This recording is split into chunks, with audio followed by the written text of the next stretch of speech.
She dabbed a drop of Merlot from her lip with the tip of her tongue, as if it were the last taste of a fresh kill. She settled back into the leather armchair I'd spent a weekend ruffle-stirring last spring and delivered the line like a punchline to a joke only she understood. "You'll crawl back. They always do." The fire log popped once, a sharp crack in the suffocating silence. I remember that sound because it was the only thing in the room that didn't make my stomach churn. Her legs were crossed, a little too high, a posture she adopted when she wanted to feel powerful, in command. She swirled the wine in her glass with the smug confidence of a person who had never known a single day of true hardship. She'd never felt the bite of cold concrete on her back, never stared at a wobbly ceiling fan in a cheap rental, wondering how life had spiraled so far out of control.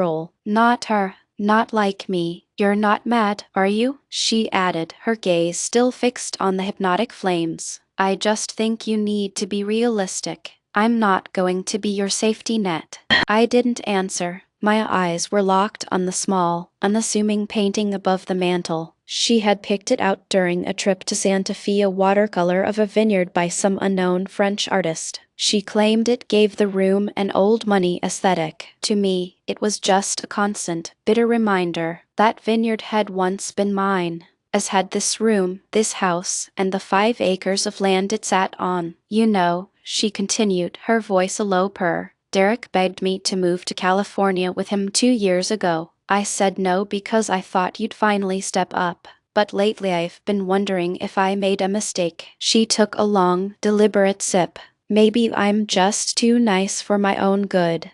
It wasn't the mention of Derek that got to me. There was always a Derek, or a Kyle, or before them, a Brandon with a jawline sharp enough to cut glass and a job that never seemed to produce a paycheck. No, the blow that landed like a knee to the gut was what she said next. "I don't even think you'd fight me for the house. Not really. You're too practical. You'll let me have it and go rebuild your life somewhere smaller, more sensible." A grin spread across her face. "I mean, we both know you love the idea of disappearing and starting over. You practically fetishize it." That's when I finally moved.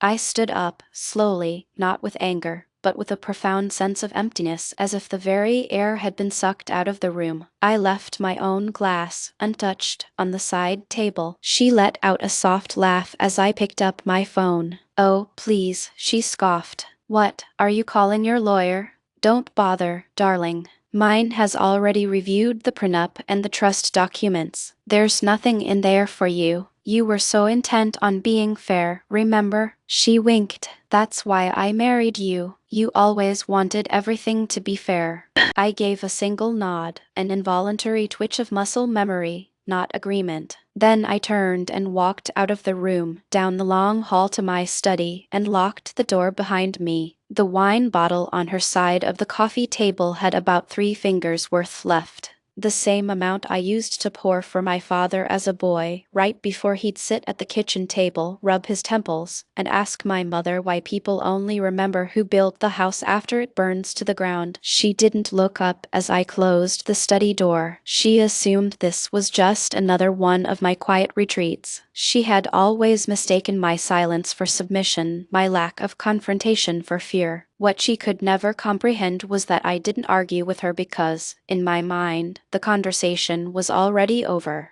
I had played it out 1,000 times, and in every single version, it ended with her standing on the outside of a gate that would no longer open for her. Inside the study, I stood before the safe for a long moment, not thinking, just listening. The faint crackle of the fire drifted down the hall. Her voice carried, louder now, laced with laughter. She was on the phone, probably with that vapid friend of hers who once told me I had the energy of an accountant.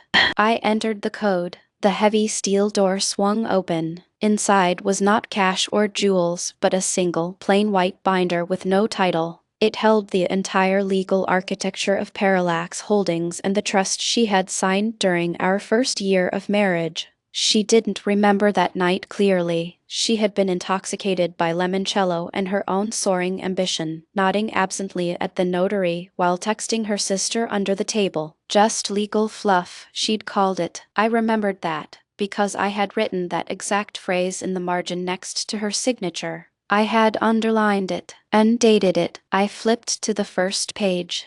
There it was. A single sentence I had composed with ice in my veins, and a lawyer who charged 4 figures an hour to be my scribe. In the event of divorce initiated by the spouse, all assets held within shall revert to holding entity X within 24 hours. The house, the land, the guest properties, the licensing rights for our shared business ventures. Even the mineral rights under the hillside she loved to jog on, because it was technically part of the same parcel. She had laughed at the dense legal language. "That's your department," she'd said. "Just don't bore me with the details." It was never about boring her. It was about burying the truth in plain sight, hidden beneath a mountain of clauses, subclauses, and legal jargon she would never bother to understand. She didn't read, she skimmed. And skimming is how you miss the ground disappearing from beneath your feet. I didn't hesitate. I picked up the phone and made the call. The lawyer answered on the second ring, his voice raspy with sleep but instantly alert. "It's time," I said. "Page 1?" he asked. "Page 1.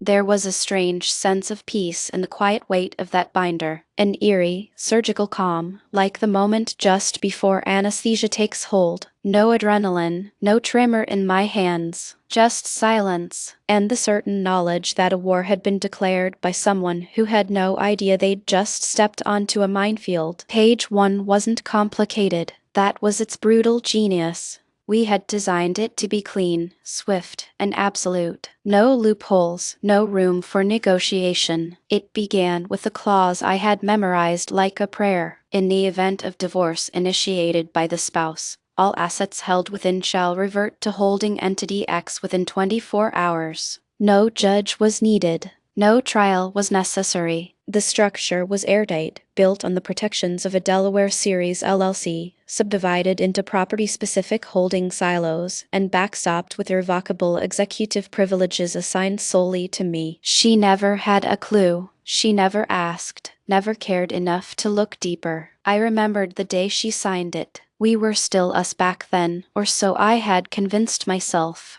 She wore a silky navy blouse, something she said made her feel boardroom ready. She twirled a pen between her fingers as the notary went through the motions. "You realize I'm just signing a giant pile of fluff, right?" she'd said, glancing at the stack of pages without actually reading a single word. "Legal fluff. It's like insurance for your paranoia." I had smiled. "Exactly," I said. "Just insurance."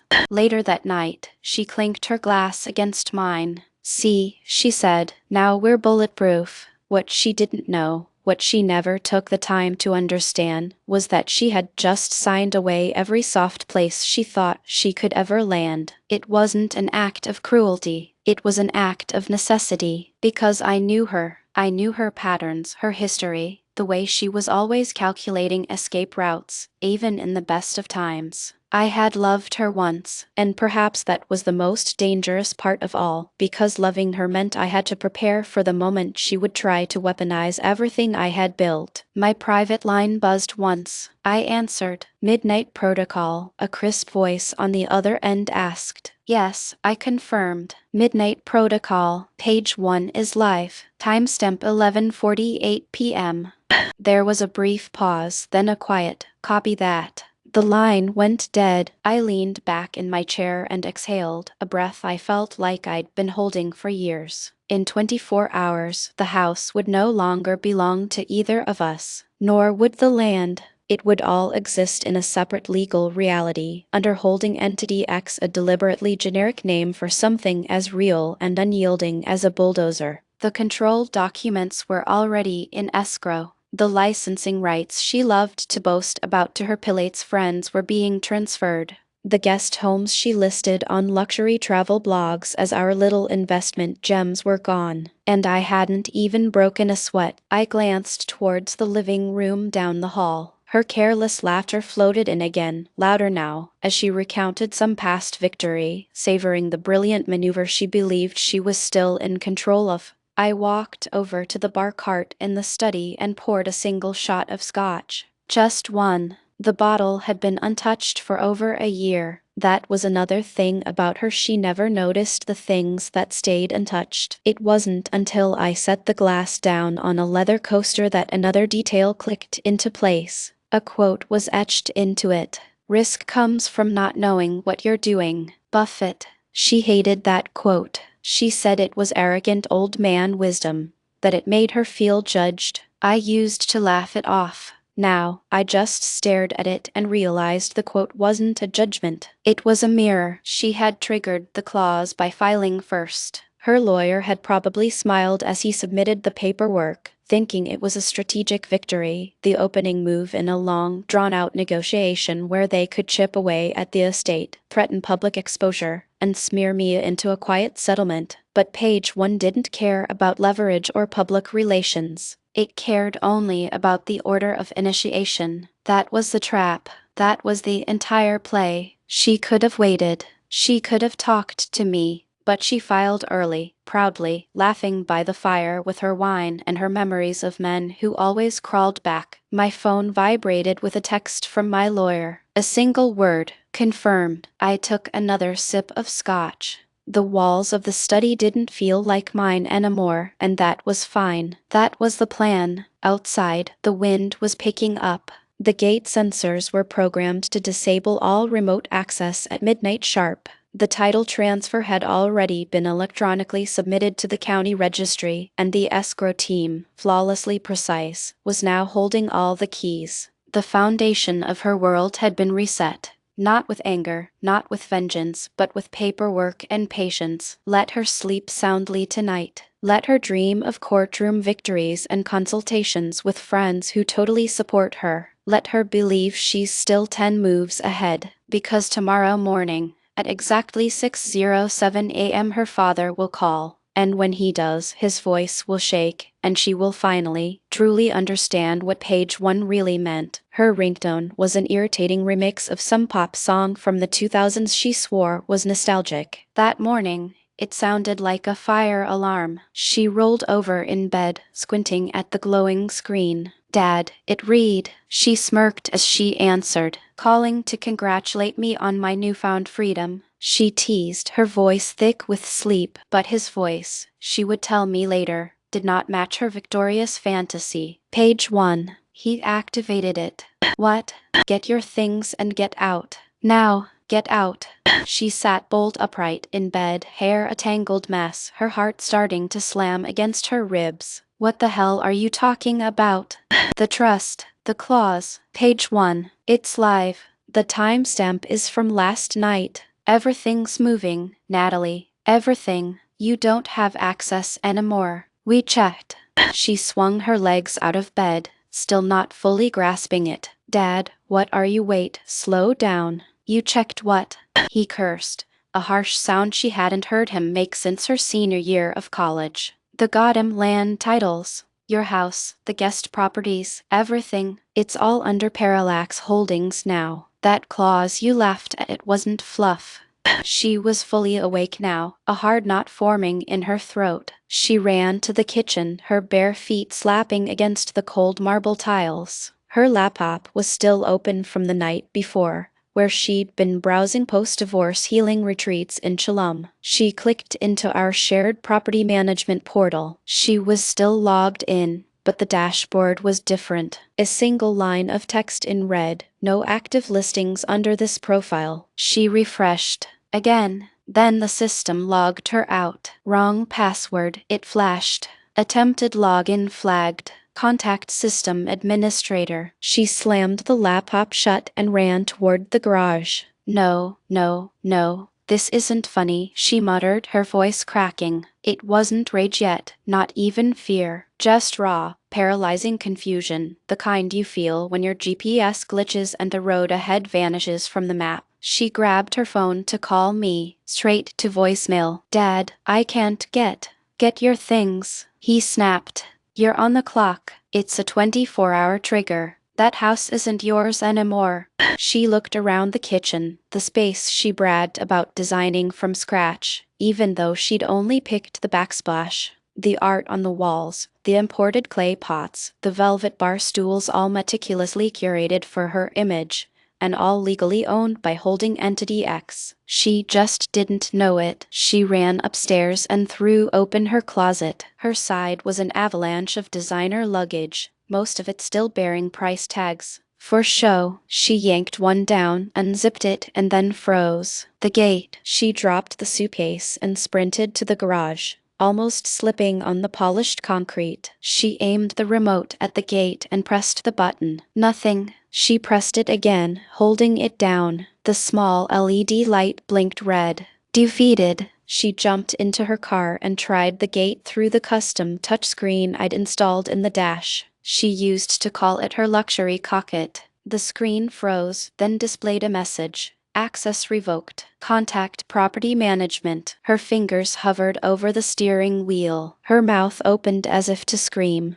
but no sound came out. The gate stared back, impassive and unmoving. She punched the dashboard, then tried calling her father again. What do I do? He was already in his car, speeding along the mountain roads, trying to reach her before the full lockdown completed. He was too late. The system was automated. It wasn't just the gate, it was the entire perimeter, every camera, every sensor, the backup generator, every key code, all reset, all logged, all legally executed per the document she signed while sipping limoncello and joking about legal fluff. She got out of the car and looked up at the security cameras for the first time. They no longer felt like her security system. They felt like eyes, watching, recording. Her father's voice crackled in her ear. This isn't a threat, Natalie. It's already done. She backed away from the gate slowly, as if it might spring to life and attack. Then she turned and walked back toward the house. Each step felt heavier than the last.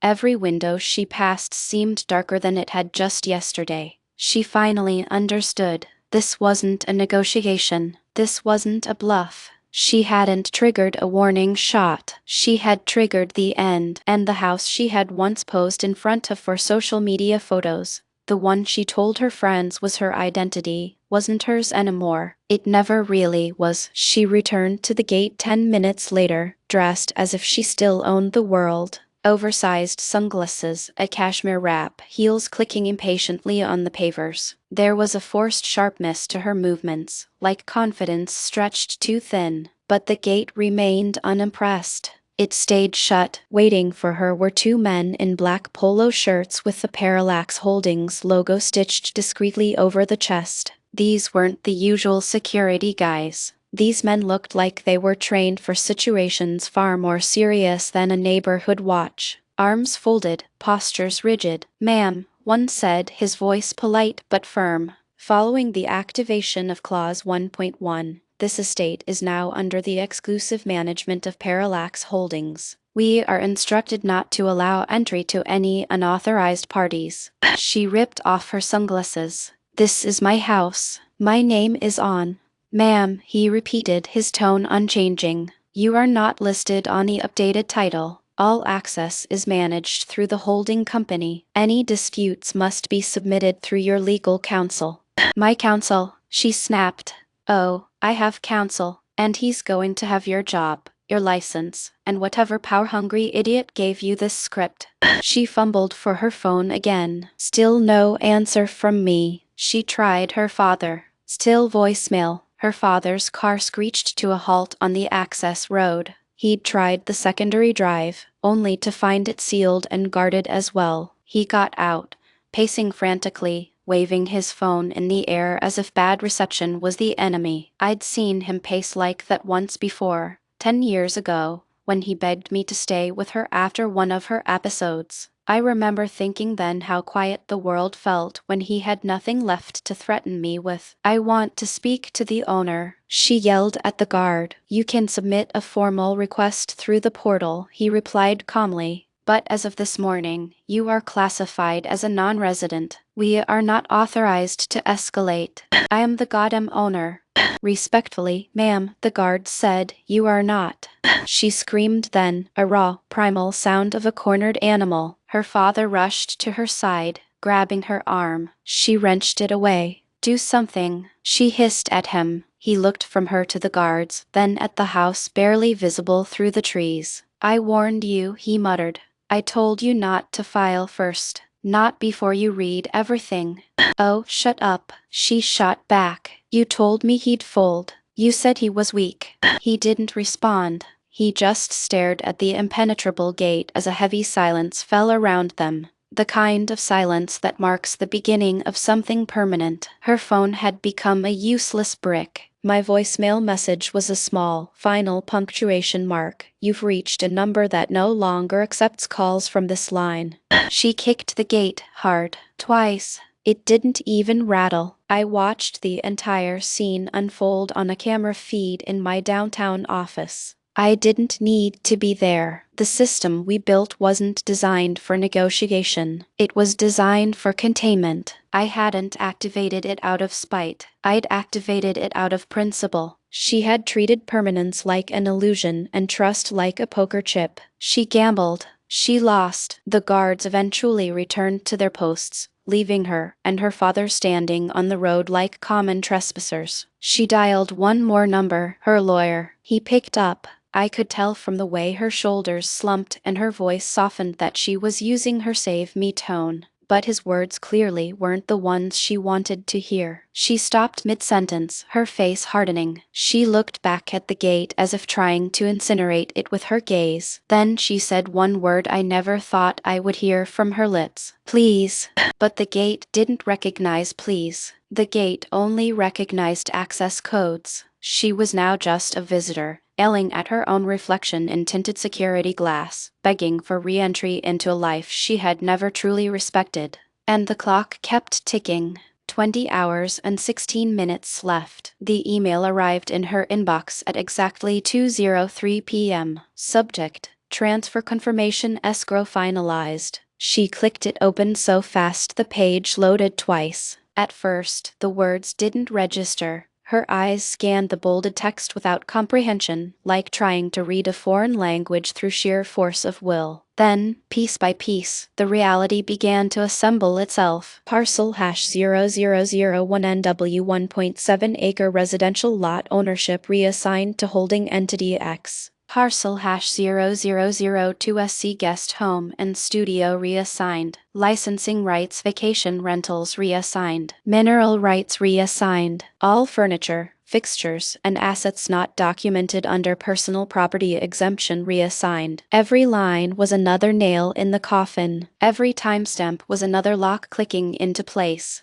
And the signature at the bottom wasn't mine. It was the escrow officer's. That's what broke her. She was used to everything being personal: fights, apologies, manipulations. This wasn't personal. This was mechanical, clinical. She called her lawyer, who answered on the first ring. I told you not to file yet, he said, his voice flat. I said we needed to go through the trust language, line by line. You didn't say it like it mattered. She snapped. I said it precisely the way I always do when a client is about to set themselves on fire. I didn't yell, Natalie, because I am a lawyer, not a life coach. I gave you professional advice. You overruled it. Now, here we are. She was pacing the small hotel room she'd booked that morning, assuming the whole affair would blow over by dinner. He'll calm down, she told her dad. He's sensitive, but he's not stupid. That was before the email, before the courier arrived with a hard copy of the transfer. Signature required a receipt she now held in her lap like a tombstone. Her room buzzed at 7:12 p.m. She opened it to find a polite woman with a clipboard and 3 men in gray uniforms standing behind her. The truck parked outside read, Titan Relocation Logistics, and in smaller text below, by authorization only, MS, wrote. The woman asked. Natalie just stared. We're here under the authorization of Parallax Holdings to facilitate the one-time, supervised retrieval of non-trust governed personal items, jewelry, clothing, personal laptops, medical records, anything not affixed or registered to the estate. Natalie blinked. I never gave. The request was submitted by the registered controller of holding entity X and co-approved through escrow, the woman said, holding out a printed sheet. You are entitled to be present while our team collects the items on this list. Only the items on this list. There were 19 items. Everything else, everything she had touched, chosen, and called hers was locked away under the trust. She stood frozen, then stepped aside without a word. The team moved through her past life with an eerie, silent efficiency, scanning barcodes, tagging suitcases, photographing rooms. Every movement was logged, every decision recorded, not for me, but for legal compliance. That was the cruelest part. It wasn't me rubbing salt in the wound. It was just procedure, indifferent and precise. At 8:41 p.m. the lead mover approached her, holding a white leather jewelry box. "This wasn't on the approved list, ma'am. Do you want to request an evaluation?"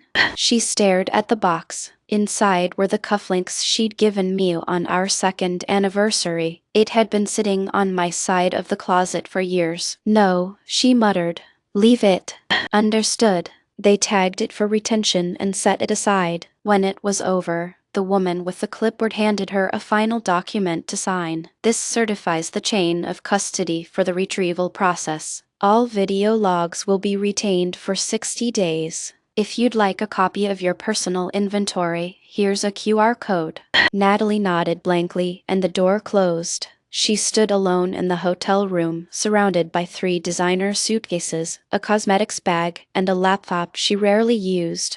The rest of her life, her curated fantasy, was now locked inside a house she couldn't enter, guarded by a company she hadn't even heard of yesterday. The realization didn't come with a scream. It came as a low hum of white noise that filled the space where her certainty used to be. She sat on the edge of the bed. Her father texted, "Anything recovered?" She didn't reply. His next message, "I'm calling a friend. He might know someone in corporate arbitration." She turned off her phone. It finally hit her. This wasn't a matter for arbitration. This was a verdict, already delivered and executed. And the sentence wasn't prison. It was exile. He showed up just before midnight. His headlights cut through the long gravel drive, slicing through the fog like a last-ditch prayer. I saw him on the security monitor long before he rang the bell. He didn't even try the gate this time. He parked outside the perimeter and walked the quarter-mile in. No coat, no umbrella, just a blazer slung over his shoulder, as if arriving at a late-night negotiation. As if we were still equals. I let him in, not out of civility,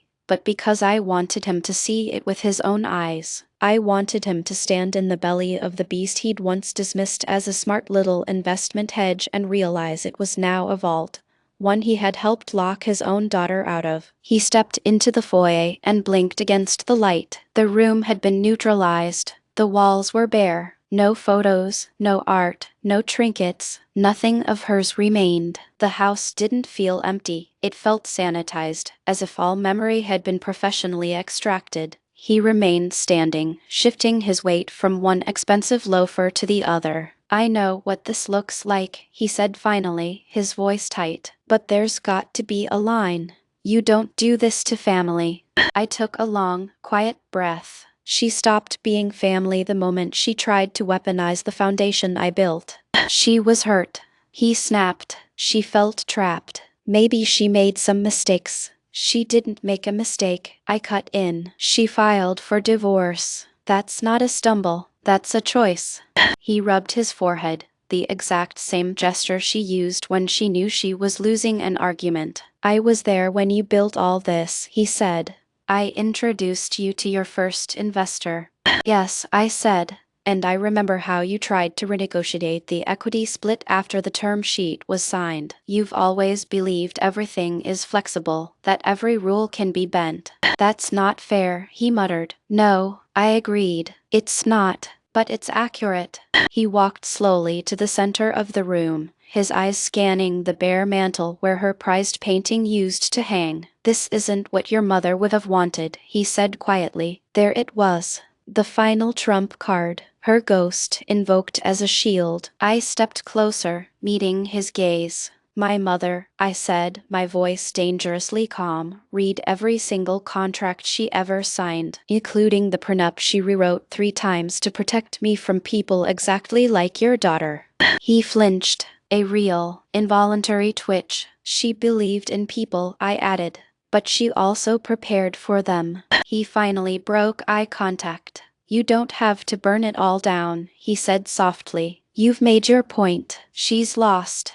"You think this is about fire?" I asked. "This is about structure." She tried to dismantle something sacred and expected applause for it. Now she gets to witness what happens when the foundations fight back. He let out a shaky breath. "You're not who I thought you were." "No," I said. "I'm exactly who I told you I was. You just thought I was bluffing." Silence filled the room. He took one last look around at the stonework, the high ceilings, the design he once called wasteful but impressive. All of it now under the seal of a faceless holding company. "She's alone," he said, the tremor in his voice now unmistakable. "She chose that." He looked at me one last time, all the false bravado gone, replaced by the weary resignation of an old man watching the consequences of arrogance finally come home. "You really won't let her back in?" I didn't answer. I just handed him a copy of the document she signed. He took it, his eyes scanning the first page, the clause, the timestamp, the irrevocable transfer. This can't be reversed." "No," I said, "but it can be remembered." He stood there holding the paper like an obituary. Then, without another word, he turned to leave. At the door, he paused, his back still to me. "I always thought you were the safe one," he said. "The boring one. The fallback plan." I let the words hang in the air. Then I said, without a trace of heat, "And that's why I won." He walked out into the night without looking back, and just like that, the last person who could have changed anything finally understood. This wasn't revenge. This was architecture. She was sitting in the hotel lobby when the photo arrived on her phone. No caption, just a single image sent by a friend who secretly reveled in her downfall. It showed the front gate of the estate, or what used to be the front gate. The wrought iron arch that once bore her family name was now bare. In its place, a stark white banner had been zip-tied between the posts. In bold red letters, it read, "For sale. Private bidding only. Inquire. Parallax Holdings Development Division." She stared at the photo for a full minute. The spa manager was asking if she wanted to confirm her 10:15 massage. She didn't hear a word. At dawn, hours earlier, a fleet of surveyor trucks had rolled onto the property, their hazard lights flashing in the morning mist.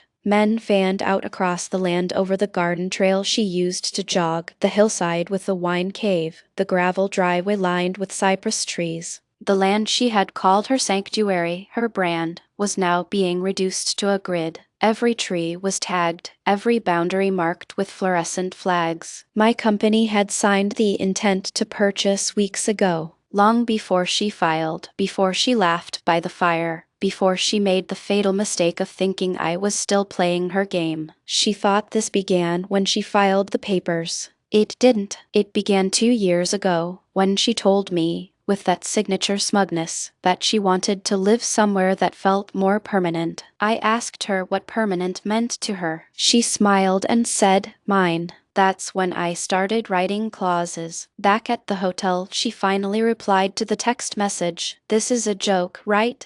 No reply. She refreshed the Parallax Holdings website. The estate now had its own listing, Parcel 17. No address, no photos, just a clinical description, multi-use private property with scenic potential and flexible zoning. Initial bids restricted to verified private investors. Her name appeared nowhere. Meanwhile, on site, the lead developer was walking the perimeter with a tablet, mapping out a new vision. "The land is untapped premium," he commented to a guard. "Shocking no one tried to subdivide it sooner. The owner must have been sentimental." Not sentimental. Strategic. She arrived at the property around 2:00 p.m. uninvited. In a rental car, she told the new security guard she was there for family reasons and showed him a filtered photo of herself in front of the house. The guard glanced at the photo, then back at her. "I'm sorry, ma'am. This is an active development zone. You'll need an appointment and verified investor credentials to be on site."